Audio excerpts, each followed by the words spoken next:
अस्सलाम वालेकुम जी। पाकिस्तान में इस वक्त बहुत ज़्यादा बात हो रही है कि पाकिस्तान में एक्सपोर्ट बढ़ गई हैं, पाकिस्तान में रेमिटेंस बहुत ज़्यादा आ रहा है और इसमें सबसे बड़ा मेजर चंक कहा जा रहा है कि वो टेक्सटाइल का है, फिर उसके बाद सीमेंट का है, फिर मेडिसन जिसे हम ड्रग्स भी कहते हैं, अद्विया साज, उसमें है। लेकिन टेक्सटाइल के हवाले से पाकिस्तान में आपको याद होगा कि अब ये कहा जा रहा है कि गुज़श्ता 30 साल के बाद पाकिस्तान में जो प्रैक्टिकली पहली इंडस्ट्री कहा जाता है पावर लूम्स, जिससे टेक्सटाइल आगे चल रहा होता है, उसकी बहाली हुई और उसके बाद पाकिस्तान में रोज़गार भी बढ़ा है।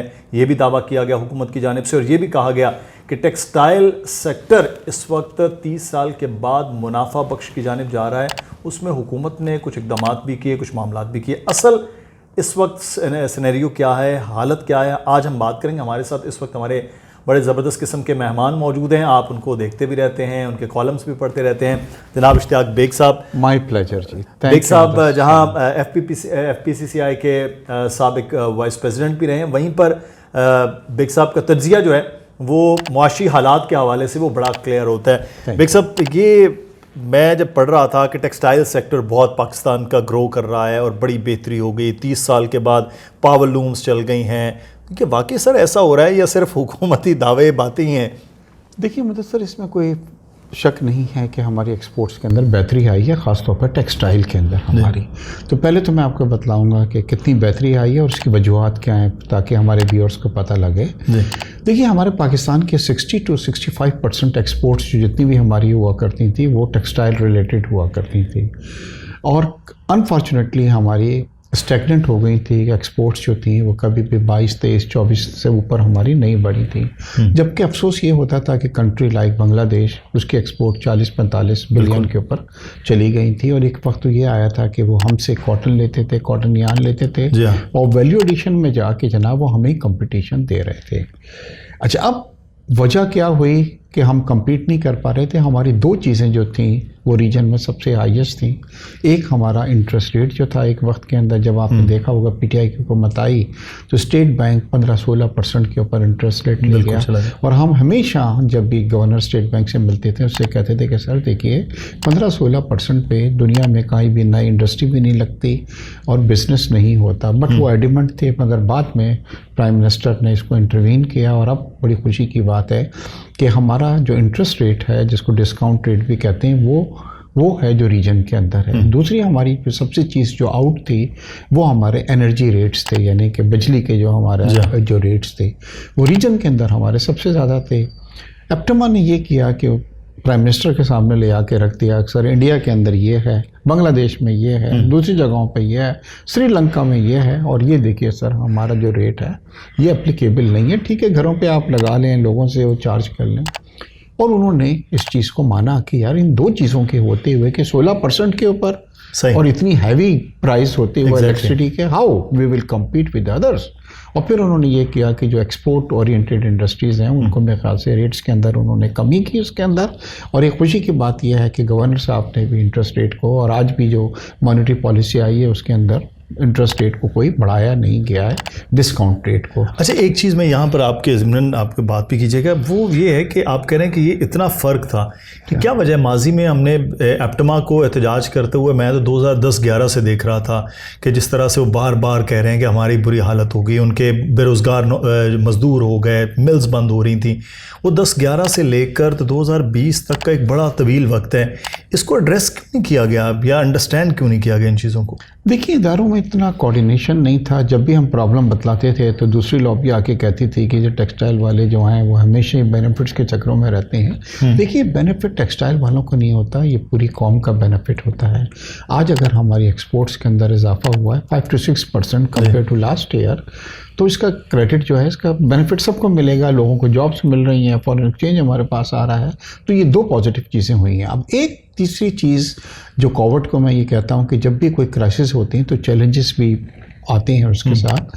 दूसरी बात ये हुई कि अमेरिका ने ट्रंप के वक्त के अंदर बहुत ज़्यादा चाइना को प्रेशराइज़ किया और उनकी जो इंपोर्ट थी उसको कर्टेल करने की कोशिश की और उसके ऊपर इनका टैरिफ जो था वो भी उन्होंने बढ़ा दिया। और उसकी स्पिल ओवर ये हुई कि उनका अमेरिकन की पॉलिसी ये थी कि हम चाइना से नहीं लेंगे। तो वो चीज़ें जो हैं वो पाकिस्तान की तरफ थोड़ी सी स्पिल हुई और पाकिस्तान को ये बेनिफिट मिला। चौथी चीज़ ये हुई है कि कोविड की वजह से जो सबसे ज़्यादा डिमांड क्रिएट हुई है, टॉवल्स की हुई है, बेडशीट्स की हुई है, पिलो की हुई है, यानी कि होम टेक्सटाइल की ज़्यादा वो पैदा हुई है कि कैटर नहीं कर पा रहे लोग, तो डेफिनेटली उसको, क्योंकि अब हम एट पार हो गए रीजन के अंदर। तो पहले ये थे कि वी वर द थर्ड और the fourth choice of A importer, अब हम आ गए कि अमंग द टॉप जो हैं जनाब। तो इस वक्त यही वजह है कि हमारे टेक्सटाइल के एक्सपोर्ट्स जो है उसके अंदर इसको मैं थोड़ा ज़्यादा हमारे देखने वालों के लिए सादा लफ्ज़ों में कि पाकिस्तान में पहले ये कहा जा रहा था कि कॉटन या पाकिस्तान में वो जो ख़ाम माल है वो ज़्यादा यहाँ से एक्सपोर्ट हो जाता था, और पाकिस्तान अपना डेनिम, अपना एप्रोल, अपना जो सॉक्स और तौलिया और ये सारी जो इंडस्ट्री है टेक्सटाइल से, बुनियादी सी जो चीज़ें जो आप बात करें, अब ये पाकिस्तान ने ख़ुद बनाना शुरू कर दी। फिर मैं ये ख़बर ये भी देख रहा था बिग साहब कि पाकिस्तान में नई जो मशीनरी है वो इंपोर्ट हुई ताकि पाकिस्तान क्वालिटी वाइज वो चीज़ें बेहतर कर सके। हाँ, ऐसा इसमें दो चीज़ें हुई हैं कि देखें, सबसे बड़ी ये चीज़ थी कि yes there was a time जब हम कंपेटिटिव नहीं थे अपने रीजन के अंदर कि जनाब अगर मैं कॉटन को ले जा के वैल्यू एडिशन में लेके जाऊंगा और जो चीज़ पूरी मार्केट में दुनिया में 100 रुपए की बिक रही है उसको मैं 110 रुपए 20 में तो कोई नहीं लेगा। तो लोग क्या कर रहे थे, कॉटन भी एक्सपोर्ट हो रही थी, क्या हो रहा था जी, कॉटन यान भी हो रहा था, किसी ने और तार मारा तो उसने कपड़ा बना के बेच दिया, और कपड़े से ऊपर जो वैल्यूडेशन होती है जो बांग्लादेश कर रहा है, जो श्रीलंका कर रहा है, बांग्लादेश में तो 1 किलो कॉटन जो है वो प्रोड्यूस नहीं होती है। अच्छा, मगर इस बार ये हुआ है कि आल्दो अब हम कॉटन यान वगैरह हमारा और कपड़ा इतना एक्सपोर्ट नहीं हो रहा, मगर अनफॉर्चुनेटली इस बार क्या है, कॉटन की क्रॉप हमारी बहुत ख़राब हुई है, क्योंकि उसमें ये हुआ है कि कॉटन के वो इलाके जहाँ पे कॉटन उगाया करती थी अब उन्होंने शुगर केन उगाना शुरू कर दी है। वजह ये हो रही है कि शुगर इंडस्ट्री जो है ज़्यादा पैसे बना रही, तो उन्होंने कहा जी हम क्यों पड़े कॉटन के अंदर, हम वो बिल्कुल ऐसे। तो दुनिया में ये होता है कि इलाके मुख्तस कर दिए जाते हैं कि जहाँ पे ये कॉटन के इलाके हैं, शुगर केन के, हमारे यहाँ इसके अंदर तरह का कोई नहीं है। तो ये हुआ कि इस बार स्पेशली जो कॉटन के एरियाज थे वहाँ गन्ना ही गन्ना आ रहा है। अच्छा, अब ये हुआ कि जी जो हमारे 10 और 11 मिलियन बेल हमारी हुआ करती थी, आपको पता है इस वक्त 8.5 मिलियन बेल आई है। तो पाकिस्तान अब क्या कर रहा है, कॉटन को इम्पोर्ट कर रहा है। नेचुरली जब हम इम्पोर्ट करेंगे तो प्राइसेस हमारे और ज़्यादा पे करने के, मगर तो ये बहुत पॉजिटिव चीज़ है कि हमारी आ रही है। अब देखें हमारी मसल्स जो हैं वो हमेशा मैं अपने इंटरव्यूज़ में भी ये करता हूँ, अपने कॉलम्स में भी ये कहता हूँ कि खुदारा हमारी मसल्स बांग्लादेश से भी ज़्यादा है, यानी कि हम 40 बिलियन के हम एक्सपोर्ट कर सकते हैं। जब बांग्लादेश कर सकता है तो हम क्यों नहीं कर सकते? बिल्कुल सही, ये लैकिंग थी ना। मगर इसके लिए एक चीज़ हमें और करनी होगी, और ये मैंने अपने कॉलम में भी तहरीर किया कि नए प्रोडक्ट और नई मार्केट भी तलाश करनी पड़ेगी। इस वक्त ये हो रहा है कि 60 to 70% हमारी एक्सपोर्ट क्या है टुवर्ड्स यूरोप एंड अमेरिका जनाब। हमारा जो भी एक्सपोर्टर है वो कहाँ जा रहा हूँ जी, मैं यूरोप के जो भी हमारे एग्जीबिशंस हो रहे हैं उसमें हिस्सा लेने जा रहा हूँ, या अमेरिका के अंदर जा रहा हूँ। एक और बहुत बड़ी मार्केट है अफ्रीका, जो 2 बिलियन लोगों की हैबिटेंट्स की मार्केट है, उनकी भी नीड्स हैं जनाब, उसको हमने बिल्कुल ही छोड़ा हुआ है कि हम कौन जाए वहाँ पे।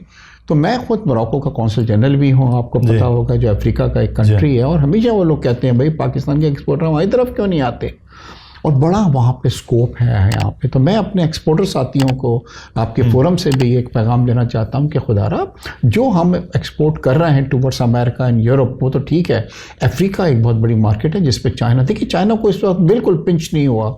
उसकी वजह ये है कि उसने अफ्रीका पे अपनी वो, तो जहाँ अगर उसको कुछ प्रॉब्लम्स आई अमेरिका से, उनके पास एक बहुत बड़ी मार्केट जो थी अफ्रीका की उनके पास मौजूद थी, उन्होंने कहा हमें कोई प्रॉब्लम नहीं है। पाकिस्तान को चाहिए कि नए प्रोडक्ट क्या है कि अगर हम सिर्फ टेक्सटाइल को ही लेके चलेंगे तो हमारा गुजारा नहीं होगा, हमें नए प्रोडक्ट्स के अंदर चाहिए।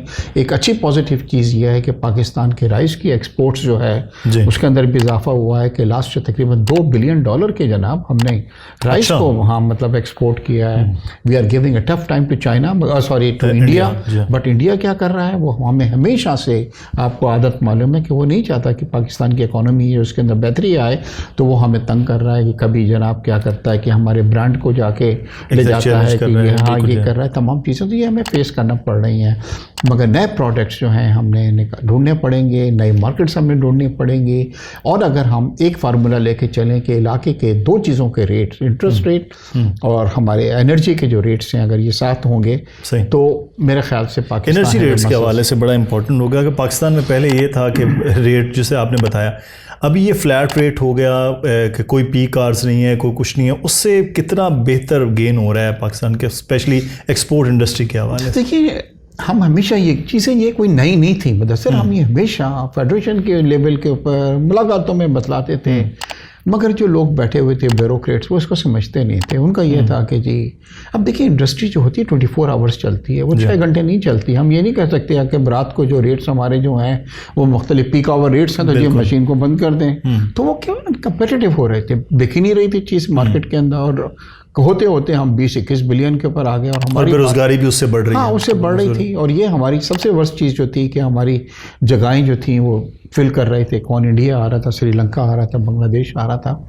तो अल्लाह का शुक्र ये है कि अब थोड़ा सा हुकूमत ने रियलाइज़ किया, इट्स ए गुड पॉलिसी, अगर हम इसको लेके चलते हैं तो एक्सपोर्ट्स बढ़ सकती हैं और ये एक बहुत अच्छी चीज़ हुई है। मगर देखिए अभी भी हमारे यहाँ क्या हो रहा है कि आज फिर इलेक्ट्रिसिटी के प्राइस बढ़े हैं जी।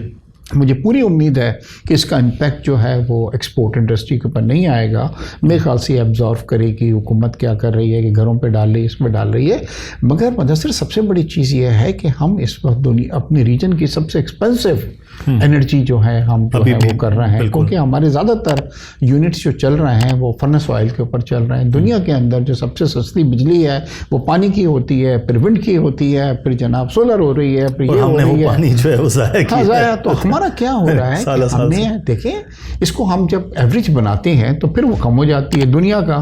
तो हम क्या कर रहे हैं कि इस वक्त तवज्जो हमें ज़रूरत है कि डैम्स की बड़ी, देखिए ना हमारे जब हम बच्चे थे तो सुना करते तरबेला डैम, मंगला डैम, उसके बाद कोई बड़ा डैम आपने सुना? कोई नहीं बना चला।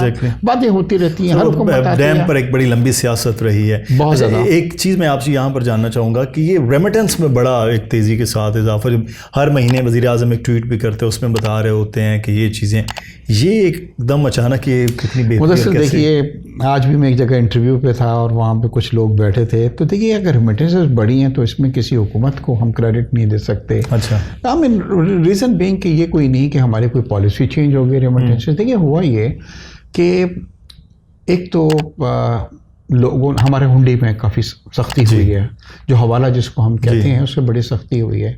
अच्छा, इससे क्या हुआ, इसका इम्पैक्ट हमारे उस पर आ गया। ये तमाम पैसा, ये नहीं कि आज के एक पाकिस्तानी जो बाहर रह रहे हैं उन्होंने ज़्यादा पैसे, क्योंकि उस बेचारे सैलरीज मिलती है वो अपने घर को बेच देते हैं। मतलब पहले ये हुआ करता था कि उनको थोड़ा सा 1-2 रुपए का फ़ायदा होता था तो वो ज़्यादातर हुंडी का और हवाले से अपने पैसे भेजा करते थे। अब चैनल आना शुरू हो गई है, क्योंकि ये हमने एक चॉइस नहीं थी, हमारी FATF जो था उनकी शराइत में शामिल था कि आप हुंडी को। अच्छा, हम क्या करते थे, एक तरफ हमें यहाँ पे नुकसान होता था 4-5 बिलियन का कि जो हुंडी से आ रहा था, दूसरा यही पैसा जो था मतलब वो दोबारा बाहर निकल जाया करता था वाइट होके, क्या करके हम कर रहे थे। तो 2 जगह हमें नुकसान हो रहा था। FATF ने हम पे बहुत ज़्यादा जोर डाला और अल्लाह का शुक्र है कि इसमें ये गल्फ़ कंट्रीज़ ने भी हमारा साथ दिया। अब UAE के अंदर भी इट्स नॉट दैट ईजी कि आप हुंडी या हवाले जो है उसके एडवांटेज ले सकें आप।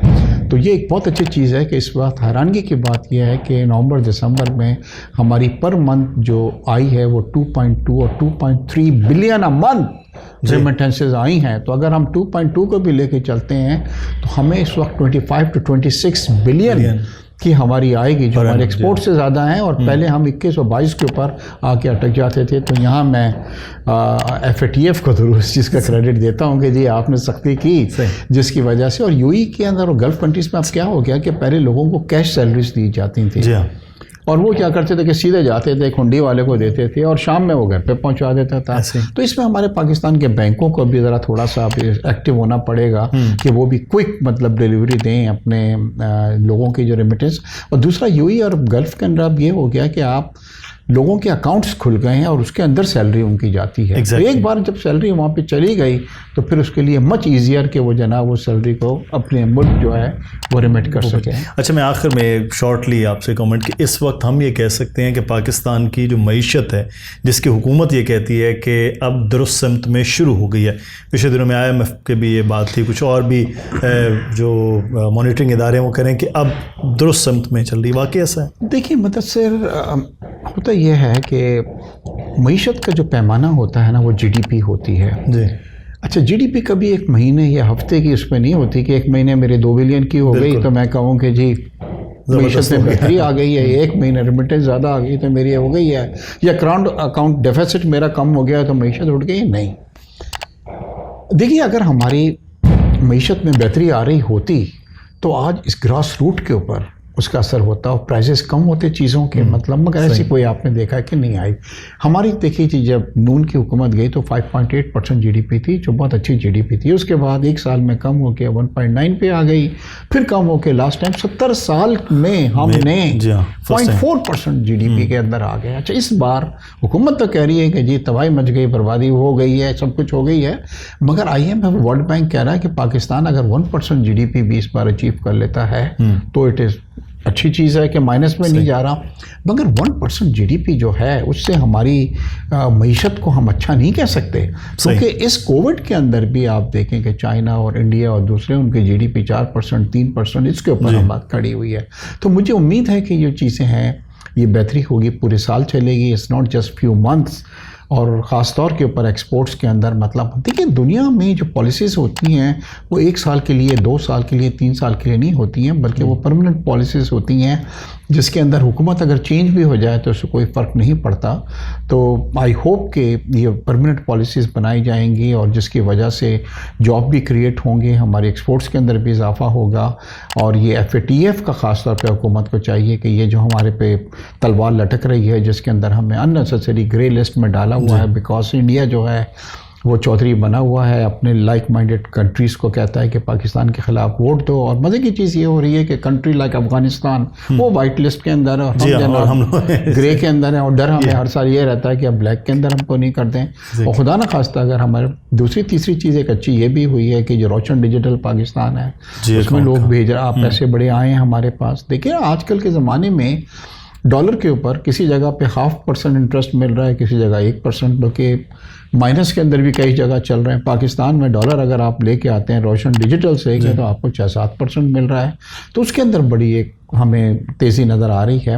मगर साथ ही साथ ये हुआ है कि IMF जो है वो अगेन बहुत ज़्यादा प्रेशराइज़ कर रहा है कि जी आप इन चीज़ों के यूटिलिटीज़ के प्राइस बढ़ाएं, जिसकी वजह से पेट्रोल के भी प्राइस बढ़े हैं। आपने देखा है कि पूरी दुनिया में, और बिजली भी हमने जनाब बढ़ा दी। तो इसका क्या हो रहा है कि गरीब आदमी जो है अब वो सस्टेन नहीं कर सकता ये इंक्रीज़, क्योंकि हम उस लिमिट पे पहुंच गए हैं जहाँ पे अब हिम्मत नहीं है, ख़ासतौर पे मिडिल क्लास और लोअर मिडिल क्लास के अंदर। तो ये बहरहाल हुकूमत को इस वक्त ये चाहिए कि फौरी तौर पर इन चीज़ों को बहरहाल कहीं ना कहीं कंट्रोल करना। जो बेग साहब बात कर रहे थे कि पॉलिसीज़ जो है उसका मुसलसल और तसलसल जो है वो बड़ा ज़रूरी है, ताकि सरमायाकारों के लिए और एक आम आदमी के लिए, दोनों के लिए मौशी हालात बेहतर हो। बहुत शुक्रिया आपने हमें वक्त दिया। और अगर आपको कुछ सवाल हो एक्सपर्ट्स के हवाले से तो ज़रूर आपने कमेंट में पूछना, और कोई राय भी हो तो वो भी दीजिएगा, ताकि हम अगले आने वाले दिनों में ऐसे एक्सपर्ट्स के साथ आपके सवालात, उनके जवाब जानते रहें। मुदस्सिर इकबाल को इजाज़त दीजिए, अपना ख्याल रखिएगा, चैनल का ख्याल रखिएगा। अल्लाह हाफ़िज़।